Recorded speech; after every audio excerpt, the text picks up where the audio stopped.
Les semaines passaient, et la grossesse de Syrah devenait étrange, presque surnaturelle.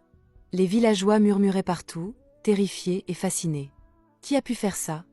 demandait-il, incapable de comprendre. Certains hommes, jaloux et effrayés, décidèrent de tuer l'esprit de l'eau pour venger l'honneur du village. Mais quand ils s'approchèrent de la rive, il les repoussa d'un geste. Comme une vague immense, il les jeta hors de l'eau, invincibles. Il savait maintenant que Syrah portait son enfant, et son cœur débordait de joie et de fierté. Ne pouvant rester éloigné de celle qu'il aimait, il plongea au fond de la rivière pour consulter ses parents, le roi et la reine des fonds marins. « Puis-je vivre avec mon amour, hors de l'eau » demanda-t-il avec espoir. Mais le roi et la reine le prévinrent, « Si tu quittes l'eau pour elle, tu mourras. Aucun esprit de l'eau ne peut survivre hors de son royaume. Votre amour est impossible. » Le prince fut dévasté. Il se rendit alors auprès du sage de la rivière et lui confia son dilemme. Le sage lui révéla une vérité terrible. Chaque esprit de l'eau qui s'unit à un humain condamne la mère à mourir à la naissance de l'enfant. Le prince sentit son cœur se briser. Il ne pouvait concevoir de perdre Syrah et leur enfant.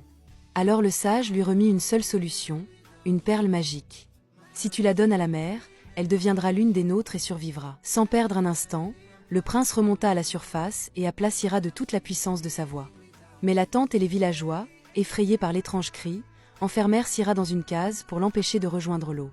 Épuisée et stressée par sa grossesse surnaturelle, elle commença à accoucher dans ce piège. Son enfant, lié à son père, ne pouvait survivre hors de l'eau. Alors, une lumière éclatante jaillit de son ventre, filant vers la rivière comme un espoir vivant. Le prince vit la lumière et comprit immédiatement que Syrah était en danger. Fou de rage et d'inquiétude, il fit déborder la rivière vers le village.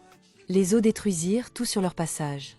Pour épargner les innocents, il exigea de savoir où Syrah était retenue. Terrifiés, les villageois lui montrèrent la case où elle était enfermée. Le prince la libéra et fit avaler à Syrah la perle que le sage lui avait donnée. Instantanément, elle se transforma. Sa beauté devint divine, sa queue de sirène scintillait sous la lune, et son aura rayonnait comme l'eau elle-même.